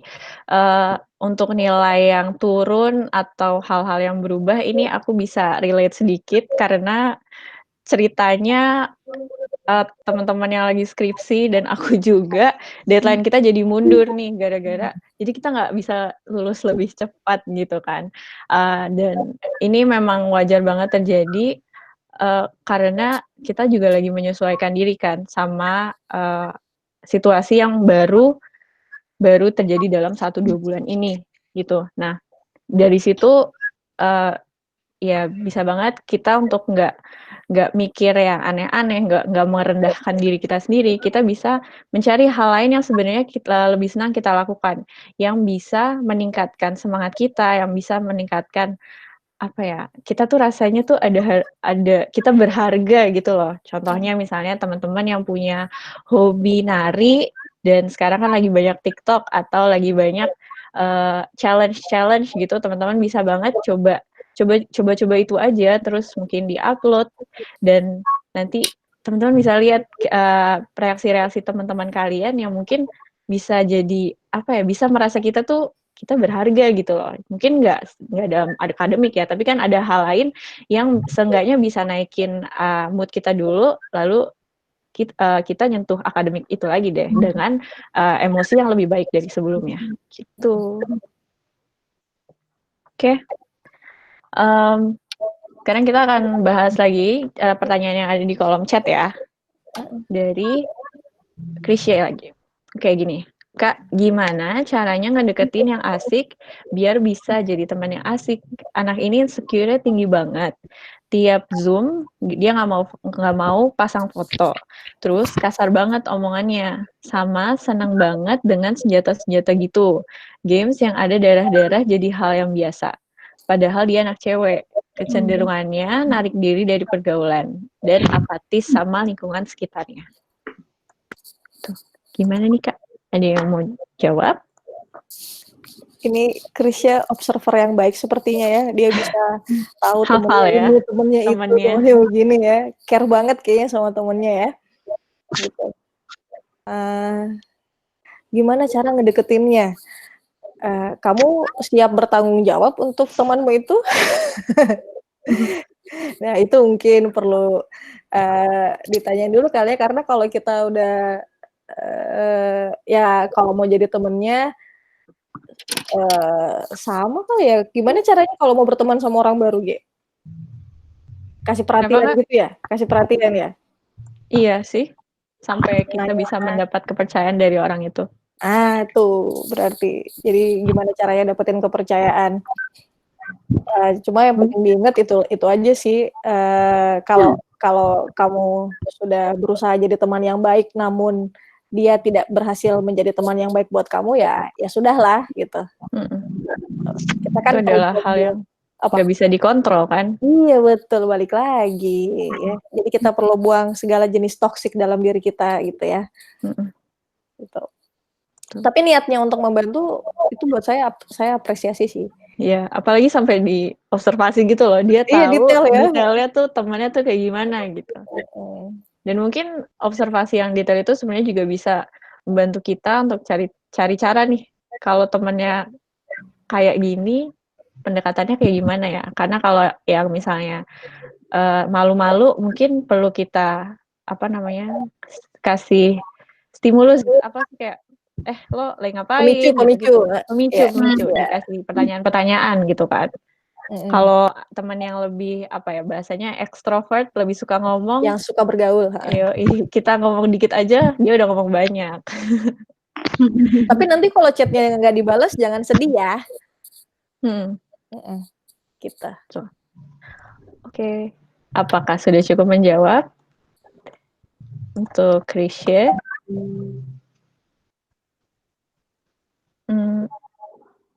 Kayaknya udah cukup menjawab ya. Aku mau ngingetin juga Kak. Apa tuh? Untuk temannya Krisya, kalau misalnya memang udah kalau dia ngerasa memang udah sampai meresahkan gitu ya, suka yang berdarah-darah, terus suka yang senjata-senjata, dan dia ngeliatnya juga udah biasa aja, dan kamu merasa mungkin itu harus ditangani lebih jauh, kamu bisa banget nih kontak kita juga, nanti curhat-curhat sama kita juga gitu. Jadi tapi yang penting tadi kalau tentang observasi, jangan kemudian kita observasi orang terus kita bisa mudah menilai orang ya. Gitu, ya. Oke. Oh iya, bisa juga temennya Krisya kontak kita aja temennya. Jadi ngasih, nih kalau kamu butuh sesuatu kontak aja FPSI UI for Indonesia gitu. Kalau mau teman curhat yang nggak dia kenal gitu ya? Iya, ada Kak Farah, ada Kak Vira, ada Kak Rizka, ada Dira, banyak di sini. Tinggal pilih. Oke. Kita lanjut ke pertanyaan yang ada di kolom chat lagi ya. 1, ada dari Marcella nih. Kak, gimana caranya supaya nggak cemas dan panik karena takut nggak diterima di sekolah yang diinginkan? Tuh. Gimana? Oh, itu bentar. Krisya katanya sama maminya sendiri aja susah terbuka. Ayo, Krisya merasa tertantang ya. Ingin membantu. Ya oke. Kurang lebih kayak gitu tadi Krisya. Ini yang kita coba jawab dari Marcella ya. Gimana caranya tuh biar nggak cemas dan panik? Karena takutnya tuh nggak diterima gitu. Aku mau coba jawab dulu, mungkin nanti teman-teman ada yang bisa tambahin. Gimana caranya biar nggak cemas dan panik? Oke, jadi gini, kalau dari aku, gini kan diterima dan nggak diterimanya di sekolah yang diinginkan itu kan sebenarnya kejadiannya tuh nanti kan di masa depan, dan itu kita nggak bisa memprediksi juga gitu kan, itu ada itu nanti gitu, terjadinya nanti, dan untuk saat ini hal terbaik yang bisa kita lakukan untuk tidak panik dan tidak cemas adalah dengan ya mengontrol apa yang bisa memikirkan apa yang bisa kita pikirkan untuk saat ini aja gitu. Mungkin cemas dan panik itu adalah bisa jadi yang tadi ya semacam pemicu yang bisa bikin kita malah jadi oke, karena gue nggak tahu gue masuk atau enggak, gue mau banyak berdoa, atau misalnya karena gue nggak tahu gue bakal masuk apa enggak, gue bakal bikin rencana lain nih, kalau misalnya gue nggak masuk, gue masuk sekolah yang ini. Kalau di sekolah ini sebenarnya emang ada apa aja sih? Kali aja ada ekskul yang seru-seru gitu. Atau ada kalau di sekolah yang lain ternyata si teman-teman yang lain ini juga mau masuk sekolah yang lain gitu. Contohnya kayak gitu sih kurang lebih, karena kurang lebih kayak ya karena ini akan terjadi di masa depan dan kita nggak tahu, kita nggak bisa kontrol untuk saat ini, kita bisa lebih milih untuk mengontrol hal yang bisa kita kontrol dulu aja untuk hari ini, saat ini gitu. Teman-teman mungkin ada yang mau bantu jawab? Ada yang mau nambahin? Setuju. Gimana Marcella?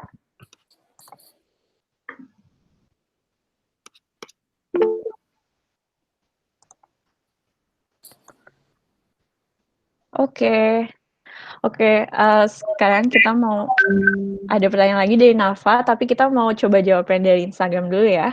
Ini ada lagi yang masuk. Gini pertanyaannya, cukup panjang nih teman-teman. Katanya gini, Kak, gimana caranya agar tidak terlalu memikirkan perkataan jelek dari orang lain? Mungkin untuk orang yang tidak suka dengan kita, walaupun menganggap itu tidak penting, tapi tetap aja kepikiran gitu, dan kadang sakit hati sendiri. Mungkin ini agak mirip dengan yang sebelumnya udah kita bahas ya, tentang overthinking dan rendah diri, insecurity, terus gimana caranya biar omongan orang lain nggak masuk ke dalam pikiran kita gitu. Kakak mungkin ada yang coba. Karena Dira kayaknya tadi mau jawab. Jawab. Sebetulnya kan tadi kamu juga bilang ya kalau padahal itu nggak penting gitu. Tapi kamu itu udah menyadari bahwa itu tuh sebetulnya nggak penting. Nah, memang sih wajar kita jadi kepikiran gitu ya, karena emang kita pengen lah dipandang baik sama orang lain gitu ya. Tapi kan sebetulnya kita tuh tahu bahwa apa yang dinilai orang lain itu belum tentu benar tentang kita gitu kan. Bahkan kita juga terkadang sering banget salah nilai orang lain gitu ya. Jadi kita harus ingat bahwa kita bisa ingetin diri kita sendiri kalau jangan masukin hati omongan orang itu gitu, karena kita pun juga nggak bisa ngatur, pada dasarnya kita nggak bisa ngatur apa yang orang pikirkan tentang kita. Yang bisa kita kontrol adalah apa yang kita pikirkan tentang diri kita, yang jadi benteng, yang jadi penguat buat kita tuh lawan omongan-omongan negatif dari orang lain tentang kita. Jadi kita bisa lebih lebih mungkin lebih sayang sama diri kita sendiri dulu, terus juga ingat bahwa enggak, sebenarnya gue punya kelebihan A, B, C, D, E, dan itu bisa ngalahin satu omongan negatif yang dia bilang tadi. Dan kalau misalkan kita mulai kepikiran yang lebih berlebihan lagi, kita bisa langsung alihkan dengan ingetin diri kita sendiri gitu, bahwa banyak loh yang lebih butuh perhatian kita. Misalnya tugas yang ini belum diselesain, atau kamu bisa ingat siapa ya, idola kamu yang lebih berbinar-binar matanya bisa lebih bikin bahagia gitu. Misalkan kalau aku lagi bete gitu ya, aku sendiri tuh suka nonton drakor ini deh biar gue bisa lihat opa ini. Jadi lebih bisa mengalihkan fokus gitu ya. Dan mungkin sebenarnya banyak kerjaan yang jadi terbengkalai karena kita terlalu mikirin hal yang nggak penting, dan itu sebetulnya perlu dialihin gitu supaya justru nantinya masalahnya nggak numpuk gitu. Semoga menjawab ya pertanyaan dari Instagram tadi.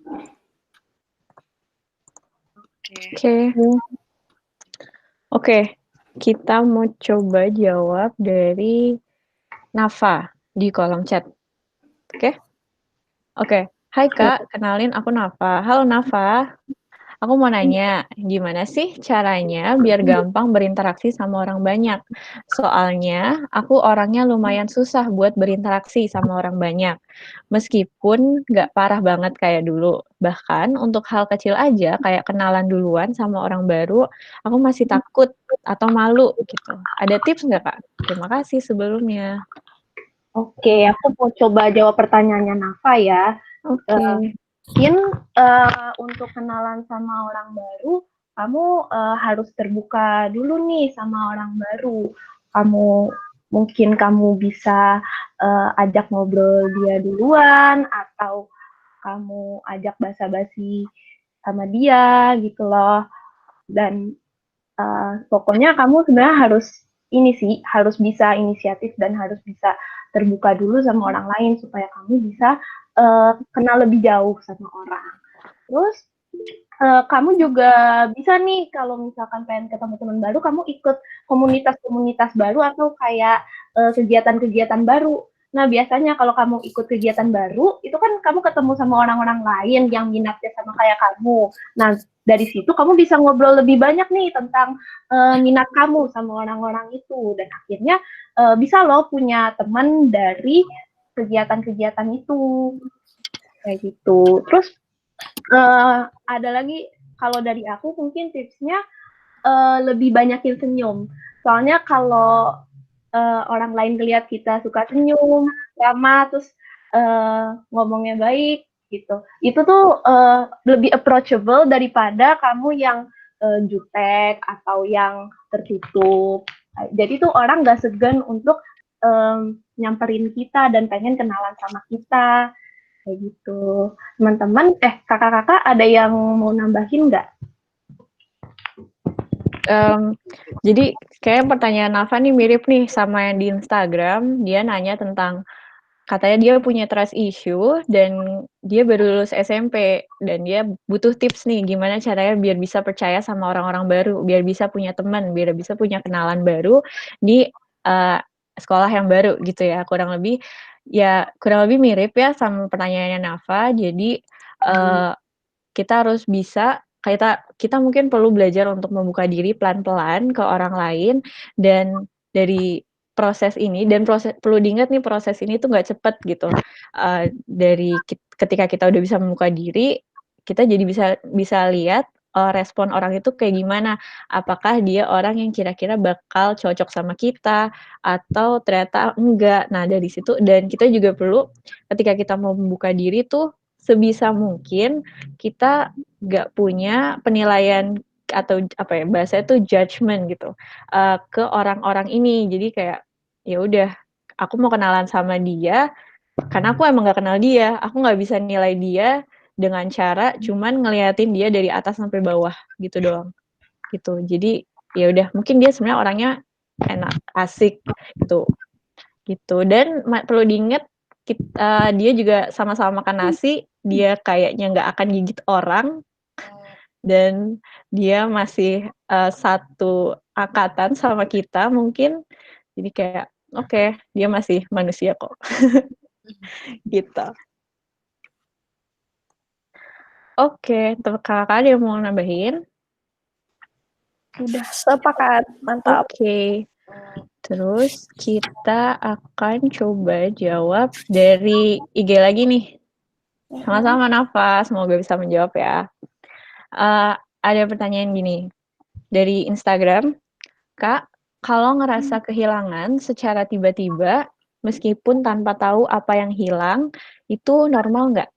Gitu. Bicara kehilangan berarti ya, ini dia ya? Kehilangan nih. Kehilangan ya, oke. Tanya dulu, mulai merasa kehilangannya tuh kapan? Kalau misalnya kehilangannya dirasakan pada saat pandemi ini, pada saat pembatasan sosial ini, mungkin sebetulnya kehilangannya itu nggak disadarin, bukan bentuk barang, bukan bentuk uang, tapi kayak kehilangan kebebasan, kehilangan ritme rutin, kehilangan rutinitas sehari-hari mungkin gitu ya. Karena kan perlu dicari tahu juga sebenarnya merasa kehilangannya apa. Nanya ke dirinya, ini saya ngerasa ini apa ya, kehilangan apa ya, kenapa ya, gitu, kurang lebih. Ngomong, kalau tadi kan kata si siapa, self-talk, siapa yang tadi, Krisya ya? Iya. Iya, gitu. Mungkin diajak ngobrol dulu dirinya. Karena yang paling tahu tentang kehilangan apa kan kamu sendiri. Kita nggak bisa nebak-nebak juga. Gitu, kurang lebih ya. Nanti kalau misalnya ada webinar lagi, terus kamu udah tahu jawabannya apa, chat lagi aja di sini. Mungkin kita bisa bantu lagi. Mungkin bisa bikin list dulu kali ya. Apa aja sih yang nggak bisa kita rasain sekarang? Yang kayaknya tuh dulu kok ada, sekarang nggak ada gitu. Gitu. Kita masih punya sekali lagi kan webinar ya? Ada besok di waktu yang sama. Gitu. Jadi ada waktu sehari buat bikin list apa aja sih yang dirasa hilang gitu. Terus dilaporin besok gitu ya, Kak Gia, Kak Nadira sama Kak Tia ya. Iya.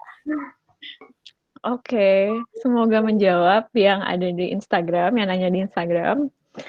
Terus ini ada pertanyaan terakhir kali ya, dari Laura. Oke, pertanyaan dari Laura ini kayak akan menjadi pertanyaan terakhir yang kita bahas. Tapi tenang aja kalau masih punya pertanyaan, besok kita punya webinar yang sama, di jam yang sama, tapi yang bawa beda, bukan kita lagi, tapi tetap seru. Terus, atau bisa nanya di Instagram. Oke, kita bahas punya Laura ya. Gini. Kak, aku punya saudara. Dia itu nggak mau cerita. Dia bilang dia nggak bisa cerita. Karena ngomongnya kayak ketahan, kata dia sih gitu. Tapi, dia itu akhirnya melampiaskan ke orang lain dengan fisik. Kayak mukul, jambak, nyandung, dan lain-lain. Dan dia juga sarkas ke orang lain. Gimana cara ngadepinnya, Kak? Dan tips dong biar dia mau cerita, biar dia nggak kasar juga. Makasih banyak, Kak. Maaf panjang banget. Udah, nggak apa-apa, panjang nggak apa-apa. Biar detail gitu ceritanya. Mungkin kakak-kakak ada yang mau jawab? Oke. Oh, nggak bisa cerita ya jadinya ya? Ya jadinya memang wajar nggak sih teman-teman? Karena dia nggak bisa mengungkapkan, jadi larinya ke perilaku-perilaku hal lain ya? Iya, gitu. Wajar sih sebetulnya. Cuma ya kalau sampai mukul jambak ya nyusahin orang juga sih. Gitu. Mungkin Gimana? Kenapa? Kalau misalnya untuk ajak dia cerita itu mungkin akan jadi hal yang sulit ya, dan sebetulnya juga kita nggak bisa maksa, nggak bisa minta orang untuk cerita karena sebetulnya mungkin dia sendiri pengen cerita tapi nggak bisa gitu. Nah, dan itu sebenarnya perlu pendekatan kegiatan yang emang tepat gitu. Kita sendiri sih sebetulnya kalau di kuliah sendiri emang belajar itu, tapi itu juga kita butuh latihan gitu. Jadi mungkin agak susah buat minta dia untuk cerita. Dan mungkin yang bisa kita lakukan karena kita belum tentu bisa buat dia cerita adalah kita mungkin coba pahamin dia dulu aja. Mungkin kita bisa kenalin dulu pola-polanya. Dia kira-kira bakal ngeluarin perilaku-perilaku yang membahayakan itu di saat apa. Dan kita bisa menghindari saat-saat itu. Misalnya kamu tahu nih kalau misalnya dia disinggung dikit, diajak dikit kayak misalnya lo kok nggak ngerjain tugas sih? Kan tugasnya udah lama, tapi dia langsung marah gitu ya misalnya. Dan kamu tahu kalau misalkan dia ditanya kayak gitu, dia bisa langsung marah dan kamu bisa mungkin menghindari dia dari situasi itu. Kayak misalnya ngalihin pembicaraannya gitu ya, atau ya kamu sendiri nggak nanya-nanya itu ke dia gitu. Itu sih. Aku mau nambahin sedikit kali ya. Mungkin dari pengalaman aku juga, gimana caranya biar orang bisa terbuka sama kita. Tapi perlu diingat nih, kita nggak bisa maksa orang lain ya buat terbuka sama kita gitu. Dari pengalaman aku, yang aku coba lakukan adalah kita coba untuk terbuka dulu sama mereka, sehingga mereka nih misalnya tiba-tiba aku cerita tentang keluargaku gitu. Mungkin aja orang lain tuh jadi ngerasa kayak, oh gue dipercaya nih buat tahu cerita-cerita dia tentang keluarganya, mungkin nggak diceritain ke orang lain. Nah, dari itu harapannya dia jadi lebih percaya karena kayak, oke, gue dipercaya sama rahasianya dia, mungkin gue bisa mempercayakan dia dengan rahasia gue gitu. Contohnya kayak gitu. Atau mungkin hal lain yang bisa dilakukan adalah dengan memberikan perhatian sedikit-sedikit dulu. Misalnya udah maghrib nih, selamat buka ya, buka pakai apa gitu. Aduh, syahdunya. Terus kayak misalnya ada tugas nih, deadline-nya malam ini gitu. Udah ngumpulin belum tugas yang ini gitu. Ada yang bisa gue bantu? Mungkin kayak gitu. Atau misalnya kamu tahu dia suka suatu artis atau apapun gitu. Dan kamu tahu tiba-tiba ada beritanya nih di Instagram atau di Twitter. Itu bisa banget coba buat langsung nge-share post kayak, ih lucu banget kok lucu banget idola lo kayak gini gitu. Itu kayak bikin membangun ikatan dari hal-hal yang kecil. Nah, dari situ harapannya ada ikatan yang terbangun dan ada kepercayaan yang dibangun di antara kalian. Tuh. Ada yang mau nambahin? Kak. Kan tadi udah ngomongin kepercayaan gitu ya, dan itu prosesnya lama banget gitu ya. Tapi kan ini kayaknya lebih ke arah melampiaskan gitu ya, dan mukul jarak gitu-gitu. Nah itu perlu ditegaskan juga teman-teman bahwa itu bukan sebenarnya sih, tapi memang tidak baik ya, karena itu kan itu membahayakan. Jadi tetap perilaku yang buruk gitu. Jadi kalau misalnya kita merasa nggak enak dan mau pakaian tadi tuh emotion focus coping gitu, mau melampiaskan perasaan-perasaan yang gak enak itu, ya kita harus coba cari pelampiasannya itu dengan hal-hal yang positif gitu. Jangan pakai kekerasan yang malah menyakiti orang. Gitu guys. Nggak boleh nyakitin diri sendiri, nggak boleh nyakitin orang lain ya. Setuju banget. Nggak boleh bikin susah diri, nggak boleh bikin susah orang lain. Kalau bisa nggak ngerusakin barang juga ya, karena nanti perlu beli lagi barangnya. Iya benar juga ya. Saya ada pengalaman nih. Jadi ada juga teman yang emang dia tuh nggak berani ngomong. Apapun itu dia nggak akan pernah berani ngomong. Tapi ternyata kalau lewat tulisan dia mau ngomong. Gitu. Lewat jurnal ya berarti. Atau bikin blog. Iya, misalnya kalau enggak bikin puisi, kirim-kiriman email kalau saya biasanya. Gitu. Jadi apa yang dirasain. Nah, tadi itu menarik juga, Ge. Mungkin kalau pada saat dia marah bisa ditanyakan, ada nggak yang bisa gue lakuin buat membantu gitu. Lu nyes banget ya rasanya kalau ada yang gituin kita ya. Sebenarnya ditanya udah makan belum aja sebenarnya seneng nggak sih? Seneng banget lah, berarti kan ada yang care sama kita kan? Ada yang perhatian kan sama kita, iya. Semua orang butuh perhatian kan? Iya, iya. harapannya ketika kita ngasih perhatian itu kan juga, jadi seenggaknya mungkin masalah dia nggak akan numpuk kali ya, perasaan dia nggak akan numpuk jadi satu sampai akhirnya melampiaskannya gede gitu, langsung marah gitu, Masih harapannya. ada tetap yang ingetin kan, kalau itu nggak wajar, ayo kita coba cari yang lain gitu ya. Gitu. Pelan-pelan teman-teman, tenang aja pelan-pelan proses. Kalau nggak berhasil yang webinar ini, kita tunggu di webinar besok. Asik. Gimana Laura? Ada lagi yang ingin Oh iya, bisa bantuan. mengalihkan ini kalau memang mau pukul dialihkan ke pukul air, Pukul bantal kali ya? pukul bantal. Apa tuh namanya? Sasana apa? Bukan. Apa sih? Samsak. Beli target sendiri tuh kan dipukul-pukul. Bisa gitu ya. Bisa. Pokoknya barang yang kalau dipukul tuh nggak rusak. Nggak apa-apa gitu. Nggak apa-apa gitu. Remes-remes itu apa sih? Squishy apa? Oh iya. Oh, apa itu namanya ya? Kayak squishy. Gitu. Oke Bikin sambal, bikin sambal sambil ngulek juga bisa. Nangis dia. Juga tuh nangisnya ada banget kan, jadi kayak, gue kesel banget gitu. Biar keluar emosi negatifnya. Oh iya, ya kurang lebih gitu. Iya. Oke deh. Kayaknya udah cukup banyak ya pertanyaan yang kita jawab. Jadi ya kayaknya ada sekitar 1378 ya. Wow. Itu sampai besok kali jawabnya. Masih ada 1000 lagi Kak buat besok. Iya, jadi kurang lebih itu aja dari kita. Mungkin teman-teman ada yang mau ngasih tambahan-tambahan lagi? Besok Kak Gia, acaranya jam berapa lagi? Iya, besok kita akan mengadakan webinar yang serupa, namun yang akan presentasi dan akan jawab pertanyaan teman-teman tuh beda orangnya.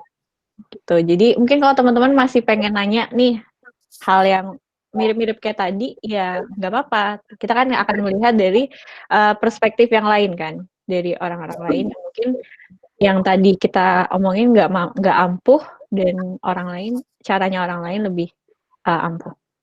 Gitu. Oke, dari Mbak psikolog, Mbak Shelly, Mbak Fitri, atau Mbak Ani ada yang mau nambahin sesuatu? Oke. Oke deh teman-teman, semoga webinar hari ini bermanfaat dan kita apresiasi semuanya karena udah ikut webinar sore-sore, siang-siang, puasa loh. Yeay. Keren. Semoga sehat ya, semoga sehat semuanya dan sehat fisik, sehat mental. Terus semoga hari ini semuanya berjalan dengan lancar untuk teman-teman. Kita ketemu besok lagi mungkin. Dan ya teman-teman, ini webinarnya kan kami rekam, nanti kami akan upload di YouTube gitu. Bisa lihat di Instagram ya untuk informasi lebih lanjut. Oke deh. Teman-teman, sekian dari kami. Selamat sore. Selamat siang menjelang sore. Assalamualaikum warahmatullahi wabarakatuh. Ya, bye. Dah. Ajakin temennya kalau misalnya. Ajakin teman-temannya ya. Makasih Poir. Makasih ya sudah membaca chat tadi di awal. Rekomendasi filmnya jangan dilupain ya, nonton di grup panjang. Grup angkatan.